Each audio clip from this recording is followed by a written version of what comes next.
Every day, without fail, she would come here with some food, bread, tea, or whatever little she could afford, and take it across the street to a man sitting by the bakery's wall. The man was crippled, his clothes were old and torn, and he moved with great difficulty. Many people ignored him, some even laughed behind his back. But the old woman never cared what others thought. She saw the man's pain and loneliness, and her heart told her to help. She crossed the street slowly, her steps careful on the wet stones, and handed him the warm meal with a gentle smile. "Thank you, ma'am," he said quietly, his voice rough but full of gratitude. "Don't mention it," she said softly. "Just make sure you stay warm." The townspeople whispered and judged. "Why does she waste her money on a beggar?" they asked. "He can never repay her." But she never asked for anything in return. To her, kindness was its own reward. Then one morning, the man looked at her differently, his eyes serious. "There's something I need to tell you," he said quietly. The old woman waited, curiosity and concern mixing inside her. "I'm not just a beggar," he said slowly. "I'm a billionaire." She blinked, stunned. Was it a joke? Or was there more to this man's story than she ever imagined? That moment changed everything she thought she knew about kindness and fate. Her name was Evelyn Harper. At 74, Evelyn was the kind of woman everyone in town knew, not because she was loud or flashy, but because of her quiet kindness. She lived alone in a small, white house with green shutters on Maple Lane, the same house she had lived in for over 40 years. Her husband, Frank, had passed away 2 decades ago after a long illness. They never had children, though they tried for many years. Frank had been the love of her life, gentle, patient, a man who read poetry aloud in the evenings and grew roses in the backyard. When he died, a piece of her heart went with him, but Evelyn kept going. She said she had to, because Frank would have wanted her to keep being kind. Evelyn survived on a modest pension and Social Security. She didn't have much, but she stretched what she had with grace. Every Sunday, she baked banana bread for the church, and on Thursdays, she volunteered at the local thrift store. Her clothes were simple, her shoes practical, and her heart full. She noticed the man on the corner one chilly morning in late autumn.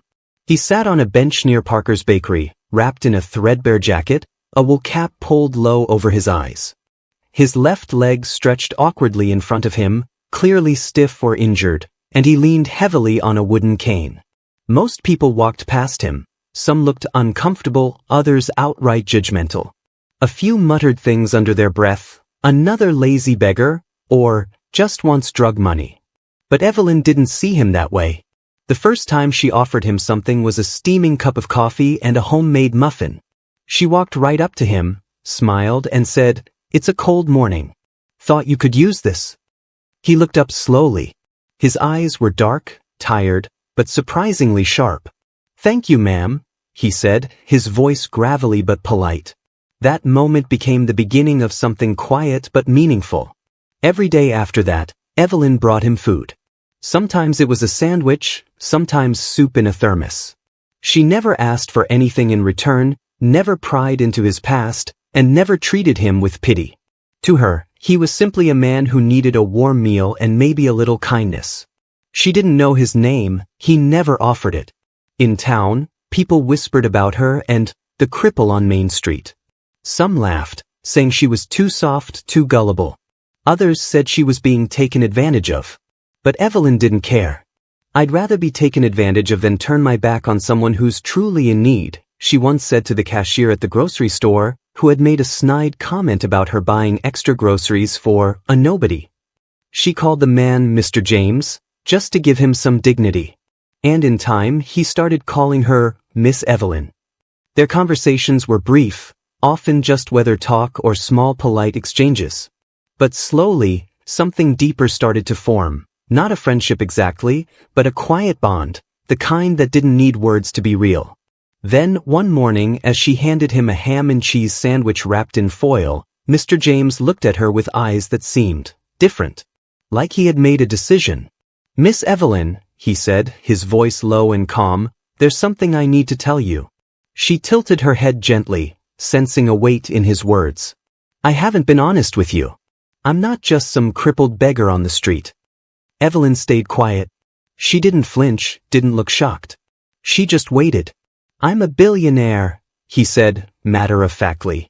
I own 3 companies and half of downtown Chicago. It sounded impossible. Unreal. But the look in his eyes said he meant every word. Evelyn didn't say anything right away. She simply looked at Mr. James, her eyes calm and searching. The words he had spoken didn't seem like a joke, yet they were so out of place that it felt like time stood still for a moment. A billionaire? Sitting on a park bench with a busted cane and a coat full of holes? She let out a small breath. Is that so? She asked gently, not mocking him, just curious. Mr. James looked down at his weather-worn hands, then back up at her. Yes. And I know how it sounds, but it's the truth. He leaned back slightly and closed his eyes, like he was bracing himself to finally say something he had held in for too long. I used to be someone, Evelyn. I built a business from scratch, technology, logistics, all of it. Started in my garage in Chicago, worked 20-hour days. By 40, I was a multimillionaire. By 50, I was flying private. By 60, I was on magazine covers. Evelyn raised an eyebrow. She said nothing but listened intently. I had everything. Houses in New York, Miami, Aspen. I had a family too. A wife, a daughter. But success, it changes people. Not just me. Them too. His voice cracked slightly. I was always working. Missed birthdays, anniversaries, school plays. I thought providing everything they could ever want made up for being absent. But I was wrong. He took a long pause. My wife left me. My daughter stopped returning my calls. She moved away, started a life of her own. I don't blame her. I gave her money, not memories. And then, 3 years ago, I got sick. Real sick. Doctors found something in my spine. Surgery helped, but it left me with a damaged leg and chronic pain. I couldn't walk without help. Evelyn nodded slowly, her hand clutching the small purse in her lap. So how did you end up here? She asked softly. Mr. James gave a bitter smile.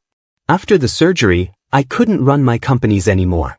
I sold most of my shares, kept a few things under other people's names. Disappeared. I needed to find out who I was without all the money, the power, the image. I came here because it was quiet. I wanted to be invisible. And then, he added, looking at her with a warmth she hadn't seen before, you showed up. Evelyn swallowed the lump forming in her throat. Her heart ached, not because he had been rich, but because she saw the deep human pain behind his fall. She had known people who lost homes, health, and hope. But this man had lost something even deeper, his sense of worth. Still, she was just a woman with a small pension and a giving heart. What could she do for a man like that? The next few days, Evelyn noticed something change in the air. People had begun to talk. Rumors spread fast in small towns. One afternoon at the grocery store, Evelyn overheard 2 women whispering, I heard that old woman's been feeding a millionaire dressed like a beggar. Can you believe that? She probably thinks he'll give her something in return. People like her are always hoping for miracles. Evelyn clenched her jaw but said nothing. She didn't care about what people thought. What upset her was how quickly people judged what they didn't understand. She continued to bring food. She continued to sit with Mr. James in quiet conversation. And in her heart, she wondered if maybe she had become the only person who still saw him, not as a failure or a fraud, but as someone who just needed to be reminded that he was still worth loving. But then, one morning, Mr. James didn't show up. The bench was empty. She waited for an hour, then came back later that afternoon. Still nothing. For the next 4 days, there was no sign of him. Not a note. Not a clue. And Evelyn felt something she hadn't expected, worry. Deep, aching worry. Had he lied? Had he been playing some strange game with her emotions? Or worse, had something happened to him? Her heart wrestled with the questions. And that's when she realized, she didn't care if he was a billionaire or just a broken man with no one left. What mattered was that she had come to care for him, not for his story, but for his soul. On the 5th day, just before sunset, Evelyn heard a soft knock on her door. She opened it slowly and there he was. Mr. James stood on her porch, leaning heavily on his cane. He looked pale, tired, but his eyes, they were filled with something she hadn't seen before, humility. "Where were you?" Evelyn asked, her voice caught between relief and scolding. He lowered his gaze. "I had a bad fall. My leg gave out 2 blocks from here. I couldn't get to a hospital. I crawled to a closed-down gas station and stayed there. No one noticed me." Evelyn didn't speak. She simply stepped aside and gestured for him to come in. That evening, she made chicken noodle soup, gave him a blanket, and let him sleep on her recliner. She didn't ask too many questions. Just made sure he was warm, fed, and safe. For the next week, Mr. James stayed in Evelyn's home. And during that time, something soft and beautiful unfolded. She brought out her old record player, and they listened to music together. Frank Sinatra, Nat King Cole, songs from the time when the world moved slower. She showed him photo albums, her wedding, her garden, her life. He shared stories of boardroom battles, near bankruptcies, and lonely first-class flights. One evening, he broke down crying.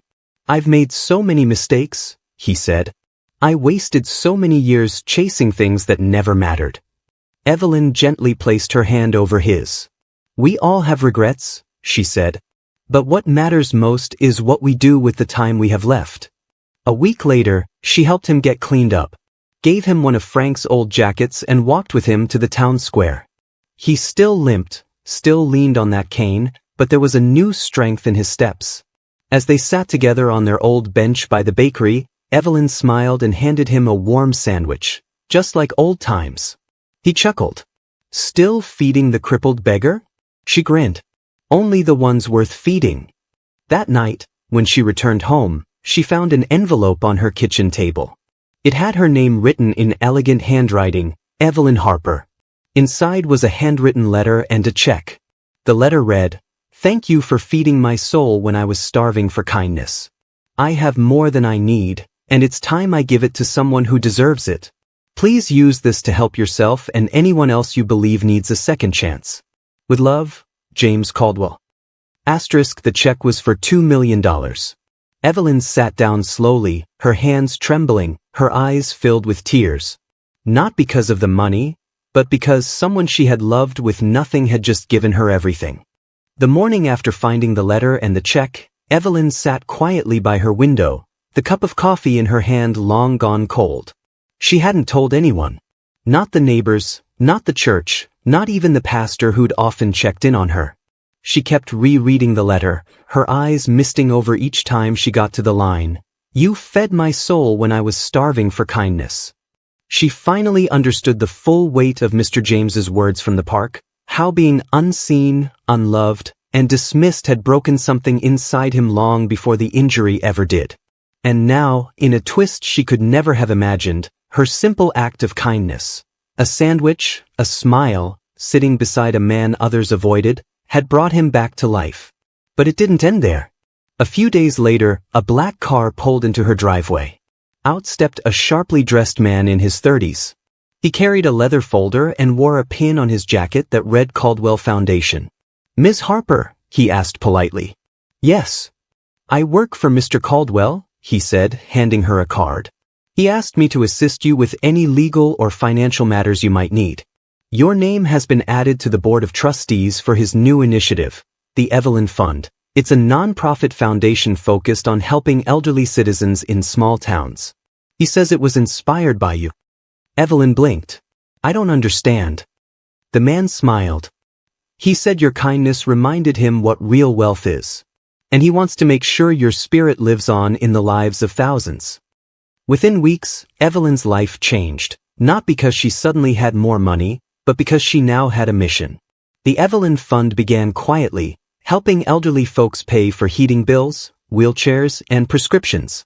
It funded small community centers and soup kitchens. But it was never about numbers. It was about names. Faces. Source. And Mr. James? He wasn't done either. He showed up at the church one Sunday morning, clean-shaven, walking with a new cane and a warm smile. He sat beside Evelyn, and the whole town turned to stare. Some people recognized him from business magazines they'd read years ago. Others whispered in awe, remembering the strange man on the bench who used to shuffle around town, ignored and avoided. Now, they saw him walking side by side with the old woman who had once been mocked for feeding him. And then came the biggest twist of all. The town's mayor invited both Evelyn and Mr. James to a town meeting. What they announced left everyone speechless. The Caldwell Foundation had purchased the entire old district, the bakery, the empty buildings, the rundown grocery store, and would be turning it into a community plaza named Evelyn's Corner. There would be a library, a free clinic for seniors, a small park, and a soup kitchen where no one would ever be judged for asking for help. A bronze bench was placed in the center, a replica of the same one where Evelyn used to sit with Mr. James. On the bench's back was a plaque that read, "She fed a poor, crippled beggar every day, until he said, 'I'm a billionaire.' And she treated him the same before and after." The townspeople cried. Evelyn cried. Even Mr. James, a man once hardened by wealth and loss, wiped away tears. He leaned over and whispered to her, "You saved me." She smiled through her tears. "No," she said gently. "You just needed someone to remind you of who you were." Years passed, but the story of Evelyn Harper and Mr. James Caldwell lived on, not just in that town, but across many places where kindness seemed to be in short supply. People came from nearby counties to visit Evelyn's Corner. Children played in the park. Elderly folks found comfort in the community programs. Volunteers, inspired by Evelyn's story, began similar projects across the country. Evelyn never changed much. She still baked her banana bread every Sunday.